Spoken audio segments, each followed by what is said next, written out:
आपका स्वागत है सैन्य सारांश चैनल पर। हाय हेलो नमस्ते। आज की तारीख है 17 जनवरी 2026 और आज हम वापस से रूस यूक्रेन युद्ध के बारे में बहुत सारी रोचक बातें हम करने वाले हैं। वीडियो की शुरुआत करेंगे हम राजधानी कीव से। कुछ एक दो इंटरेस्टिंग बातों की हम चर्चा करेंगे, फिर फ्रंटलाइन पर लेकर चलेंगे। ज्यादा इंटरेस्टिंग बातें आज राजनीतिक है नहीं, फ्रंटलाइन ही है रोचक ज्यादातर। लेकिन एक इंटरेस्टिंग बात, स्नो कवरेज मैप। हालांकि ये कोई अनएक्सपेक्टेड चीज नहीं है, मतलब ये एक्सपेक्टेड है, ऐसा होगा ही होगा, ये पता था सबको। पूरे यूक्रेन में बर्फ ही बर्फ सब जगह देखी जा सकती है। आप ये देख सकते हैं पूरा यूक्रेन बर्फ से ढका हुआ है। बिजली के नाम पर बहुत कुछ आ नहीं पा रहा है। और मल्टीपल सिटीजनशिप का भी एक लॉ ला दिया गया है यूक्रेन में, ये पास हो चुका है। इसके तहत कुछ देश हैं जैसे कि United States of America, Canada, Germany, Poland, चेक रिपब्लिक, ये जो देश हैं इनके नागरिक चाहे तो यूक्रेन की नागरिकता ले सकते हैं। इसमें ये प्रावधान है। और साथ ही साथ कोई बाहरी देश का व्यक्ति अगर यूक्रेनियन सेना में 1 साल तक सर्विस देता है तो फिर वो यूक्रेन की नागरिकता ले सकता है।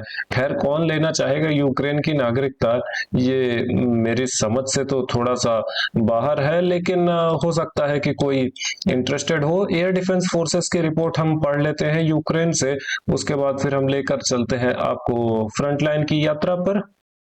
इस रिपोर्ट में कुल संख्या 115 की दी हुई है। कहने का मतलब कि 115 ड्रोन का उपयोग किया गया था बीते 24 घंटे में रूसी सेना के द्वारा यूक्रेन पर हमला करने के लिए। ओडेसा इलाके से ब्लैकआउट की खबरें वापस से निकल कर आ रही थी यहाँ पर। हालांकि ये कोई नई बात नहीं है, बिजली के नाम पर बहुत कुछ नहीं है यूक्रेन में आज की डेट में। राजधानी कीव कहें, ओडेसा कहें, मिकोलाइव कहें, निप्रो कहें, खार्किव कहें, और 90% यूक्रेन के जो इलाके हैं उनमें यही हाल है।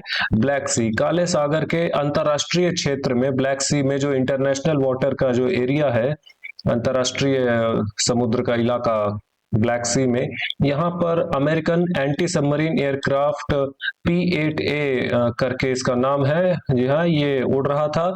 ये एंटी सबमरीन एयरक्राफ्ट भारत के द्वारा भी ऑपरेट किए जाते हैं। आपको बता दें ये बहुत आधुनिक एयरक्राफ्ट होते हैं और ये एंटी सबमरीन वॉरफेयर में भी काम आते हैं। ये इंटेलिजेंस गैदर करने में भी काम आते हैं, यानी जानकारियां इकट्ठी करने में। और इसका मुख्य उद्देश्य यही था। यहाँ पर जो रूस के बंदरगाह हैं जैसे कि नोवोरोसियास्क, सोची, ये जो बंदरगाह है, यहाँ पर जो रूसी सबमरीन्स हैं इनके मूवमेंट्स को देखना, किस तरीके से ये इनके मूवमेंट्स हो रहे हैं, और इन बंदरगाह के आसपास के इलाकों से इंटेलिजेंस इकट्ठा करना, डेटा इकट्ठा करना, और फिर ये यूक्रेन को दिया जाएगा, जिसका उपयोग करके यूक्रेन के द्वारा बहुत जल्दी, मेरा मानना है कि अब वापस से एक बहुत लार्ज स्केल ड्रोन हमला देखने को मिलेगा इन बंदरगाह के ऊपर, नोवोरोसियास्क, सोची, इस तरीके से। रशियन मिनिस्ट्री ऑफ डिफेंस की report Dnieper group of forces के लिए आ चुकी है वापस से। ये बीते 24 घंटे में रिपोर्ट हमें बताती है कि एक माउंटेन असॉल्ट ब्रिगेड, एक कोस्टल डिफेंस ब्रिगेड को नुकसान पहुंचाया गया था नीपर ग्रुप ऑफ फोर्सेस के द्वारा, और 50 यूक्रेनियन सैनिकों का नुकसान देखने को मिला था। 9 मोटार व्हीकल, एक इलेक्ट्रॉनिक वॉरफेयर स्टेशन, एक मटेरियल डिपो ये तबाह किए गए थे, नुकसान के तौर पर इनका जिक्र हुआ था। जापोरिजिया फ्रंटलाइन पर अगर हम देखने की कोशिश करें तो सूत्रों का कहना है कि नोवोइकोलाइव का नाम से ये एक अजीब सा गांव है। अजीब सा गांव नहीं है, अजीब से नाम का एक गांव है जिसके अंदर एंट्री कर चुकी है रूसी सेना। और अगर इन सूत्रों की बातों को पूरी तरीके से सही माने तो लगभग लगभग ये इतना इलाका जो मैंने पेंट किया अभी लाल रंग में, टेम्पररी, अस्थायी रूप से ये रूसी सेना के अधीन है। इसमें पावलिवका गांव का भी आधा इलाका है। नोवोइको लाइव का नोवोइको नोवोई नो यह जो भी नाम है, खैर मैं बार बार इसको सही तरीके से रीड नहीं कर पा रहा हूँ क्योंकि मैं रूसी भाषा में कोई बहुत ज्यादा एक्सपर्ट हूँ नहीं। मेरे से जितना आता है वो थोड़ी बहुत हिंदी और इंग्लिश आती है, नाम मात्र की थोड़ी बहुत शायद हो सकता है कभी कभी संस्कृत आ जाती हो, बाकी इससे ज्यादा मुझे कुछ नहीं आता है।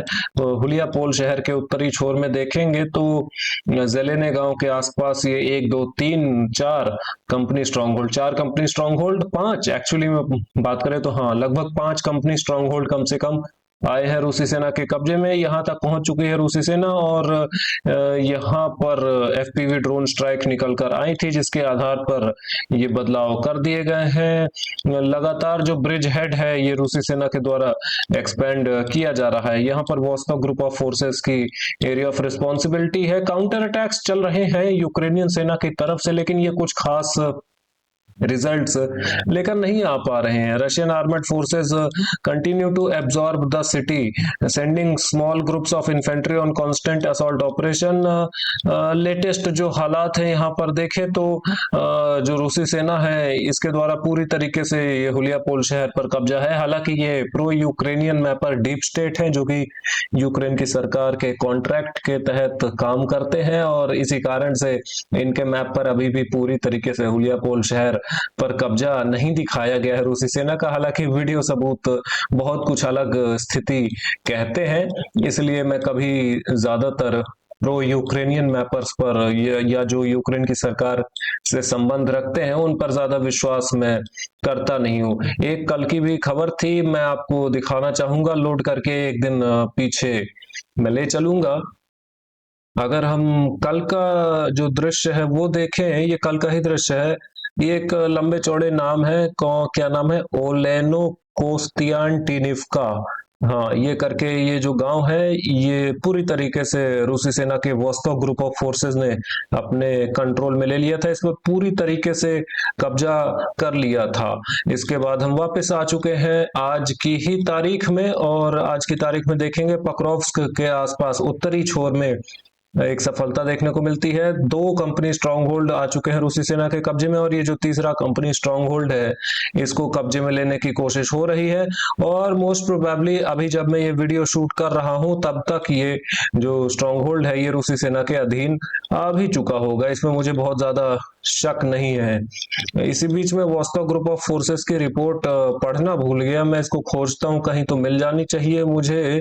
यहाँ पर थोड़ा सा अगर देखें, या फिर शायद नहीं है, देखते हैं जो भी है। सेंटर ग्रुप ऑफ फोर्सेस की रिपोर्ट में हमें पता चला था बीते 24 घंटे में 5 मैकेनाइज्ड ब्रिगेड्स यूक्रेनियन सेना की, 2 जैगर ब्रिगेड्स, एक एयर मोबाइल ब्रिगेड, एक air assault brigade, 2 assault regiments, एक मरीन ब्रिगेड, एक territorial defence brigade, 5 national guard brigades, ये सब को नुकसान पहुंचाया गया था centre group of forces Russian army के द्वारा। और इसमें यूक्रेनियन सेना को 440 सैनिकों के आसपास का नुकसान उठाना पड़ा था। 7 आर्मर्ड फाइटिंग व्हीकल का नुकसान, 2 पिकअप ट्रक, 1 आर्टिलरी गन का नुकसान। ये बहुत सारी फोर्सेस हमें बताती हैं कि पक्रोव्स्क के आसपास काफी सारी फोर्सेस डिप्लॉय करके रखी हैं यूक्रेनियन सेना ने। यही हाल इस फ्रंट लाइन का भी है, हुलियापोल फ्रंट लाइन का भी यही हाल है। हाँ, मुझे वोस्तोक ग्रुप ऑफ फोर्सेस की रिपोर्ट मिल गई। ये रिपोर्ट हमें बताती है बीते 24 घंटे में 2 mechanised brigades, 2 assault brigade, 2 assault regiments को नुकसान पहुंचाया गया था Vostok group of forces Russian army के द्वारा। और इसमें यूक्रेनियन सेना को 210 यूक्रेनियन सैनिकों का नुकसान और 5 armoured fighting vehicle, 5 motor vehicle का नुकसान भी उठाना पड़ा था। इसके बाद हम थोड़ा सा फ्रंट लाइन की ओर देखेंगे, उसके लिए हम चलते हैं कॉन्स्टेंटिनोवका की ओर। हाँ, कॉन्स्टेंटिनोवका में देखेंगे तो रूसी सेना के द्वारा यहाँ पर कॉन्स्टेंटिनोवका के साउथ का जो इलाका है, यहाँ पर ये जो ब्रिज हेड है इसको लगातार एक्सपैंड किया जा रहा है।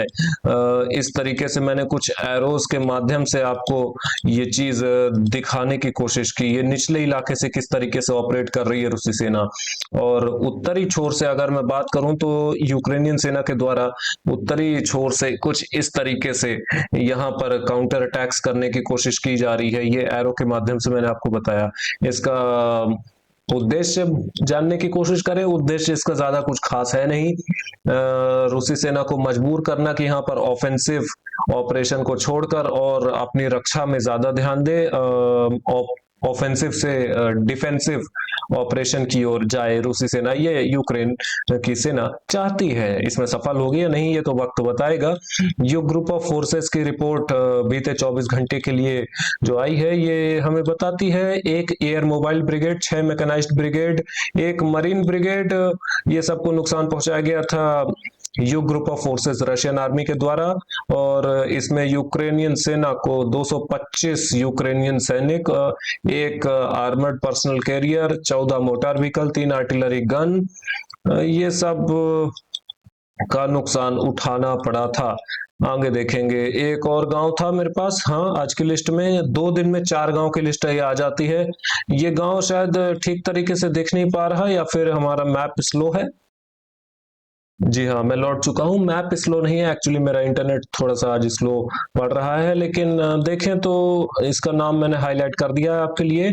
यू ग्रुप ऑफ फोर्सेस के एरिया ऑफ रिस्पॉन्सिबिलिटी में ये आता है और पूरी तरीके से इसको कंट्रोल में ले चुकी है रशियन आर्मी के यू ग्रुप ऑफ फोर्सेस। ज्यादा बड़ा गांव नहीं है, लेकिन हाँ, अगर फ्रंट लाइन से बात करेंगे तो हम एक अनुमान लगाते हैं कितना दूरी पर है, कितना ब्रेक थ्रू देखने को मिला है। लगभग लगभग 4.5 किलोमीटर, हाँ, 4 किलोमीटर से लेकर 5 किलोमीटर तक का ये ब्रेक थ्रू देखने को मिला है। और आगे के अगर मैं प्लान की बात करूं तो यहाँ पर मेरे ख्याल से ज्यादा कुछ है नहीं। यहाँ पर यूक्रेनियन सेना को स्ट्रेच करने के लिए मजबूर किया जा रहा है रूस के द्वारा।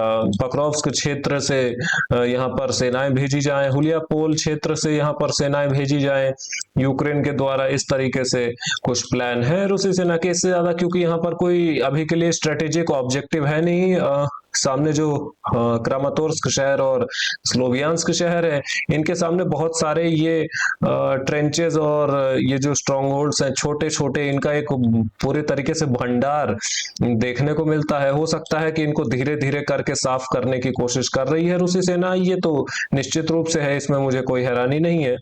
और ये एक छोटा सा इलाका, इस गांव के रिहायशी इलाके में एस को अगर साइलेंट मान ले तो वियातो पोक्रोव्स्क के नाम से इस गांव का नाम है। ड्रोन बॉम्बिंग वीडियोस निकल कर आई थी यहाँ से, जिसके आधार पर ये रिहायशी इलाका और ये थोड़ा सा ऊंचाई का इलाका जहां पर एक कंपनी स्ट्रॉन्ग होल्ड है, इसको कर दिया गया है रूसी सेना के कब्जे में, दिखा दिया गया है।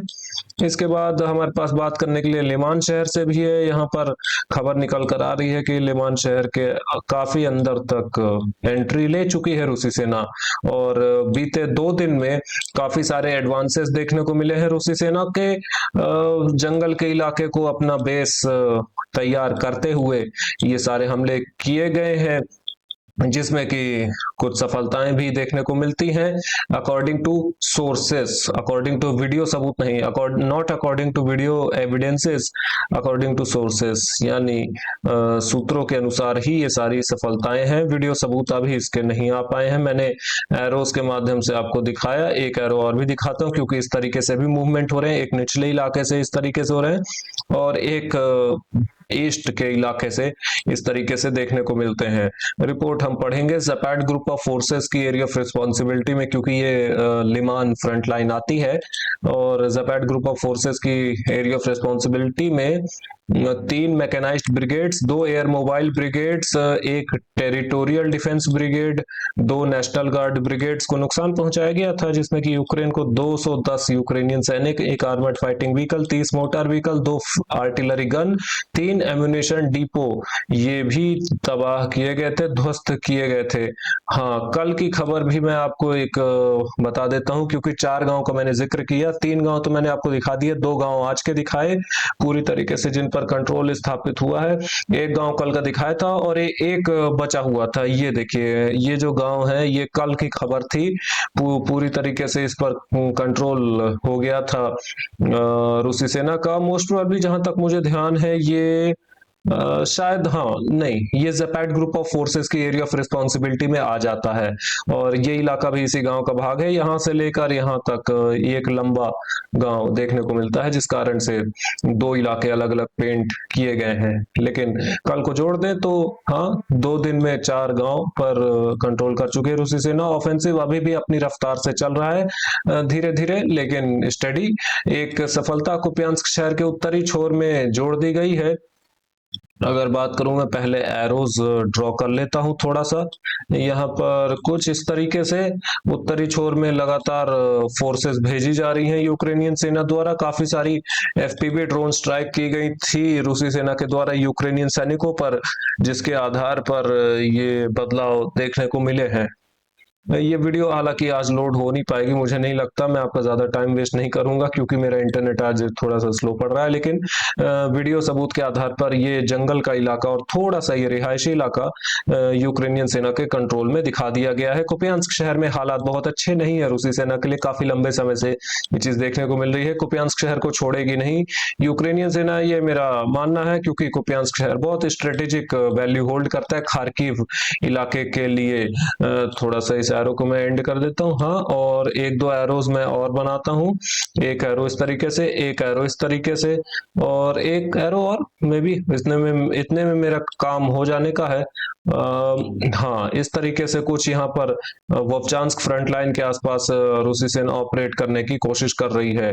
इसके लिए मैं रिपोर्ट भी पढ़ लेता हूँ लास्ट में। यहाँ पर नॉर्थ ग्रुप ऑफ फोर्सेस की, इसमें मुझे पता चल जाएगा समरी क्या थी। यहाँ पर नॉर्थ ग्रुप ऑफ फोर्सेस की एरिया ऑफ रिस्पॉन्सिबिलिटी में एक असॉल्ट ब्रिगेड यूक्रेनियन सेना की, 2 मैकेनाइज्ड ब्रिगेड्स और एक टेरिटोरियल डिफेंस ब्रिगेड को नुकसान पहुंचाया गया था अलग अलग इलाकों में। ये जो है, ये हाँ, ये सुम्मी रीजन का मैंने बताया। सुम्मी फ्रंट लाइन में एक असॉल्ट ब्रिगेड, 2 मैकेनाइज्ड ब्रिगेड और एक टेरिटोरियल डिफेंस ब्रिगेड। बात करें वोवचांस्क और लिप्सी फ्रंट लाइन की, जो खार्किव के ठीक ऊपर पड़ता है, तो यहाँ पर 3 मैकेनाइज्ड ब्रिगेड्स, एक टेरिटोरियल डिफेंस ब्रिगेड, एक नेशनल गार्ड ब्रिगेड, एक border detachment of the state border guard services, इन सबको नुकसान पहुंचाया गया था। और इन दोनों फ्रंट लाइन यानी सुम्मी और वोपचांस्क लिप्सी फ्रंट लाइन को ऐड करके देखें तो 170 यूक्रेनियन सैनिकों का नुकसान, 2 armoured fighting vehicle, 16 motor vehicle, 2 artillery gun, एक इलेक्ट्रॉनिक वॉरफेयर स्टेशन, एक मटेरियल डिपो का नुकसान देखने को मिलता है। ये सभी देखे गए थे। और एयर डिफेंस फोर्सेस की रिपोर्ट हम देख लेते हैं। एक में 63 यूक्रेनियन ड्रोन का जिक्र है, एक में 23 का जिक्र है, यानी ये हो जाता है 86, 86 जिसको कहते हैं हिंदी में 86, यानी 86 में 24 जोड़ दें तो ये हो जाता है 110। हाँ, 110 की संख्या हमें मिल गई। लेकिन यहाँ पर ये रिपोर्ट खत्म नहीं होती है, मुझे क्राइमिया की ओर जाना पड़ेगा। क्राइमिया में एक और रिपोर्ट थी, और ये जो क्राइमिया की रिपोर्ट है इसको हम देखने की कोशिश करेंगे। तो 99, 110 में 99 जोड़ दीजिए, 209 ड्रोन मार गिराए गए थे बीते 24 घंटे में रशियन एयर डिफेंस सिस्टम के द्वारा।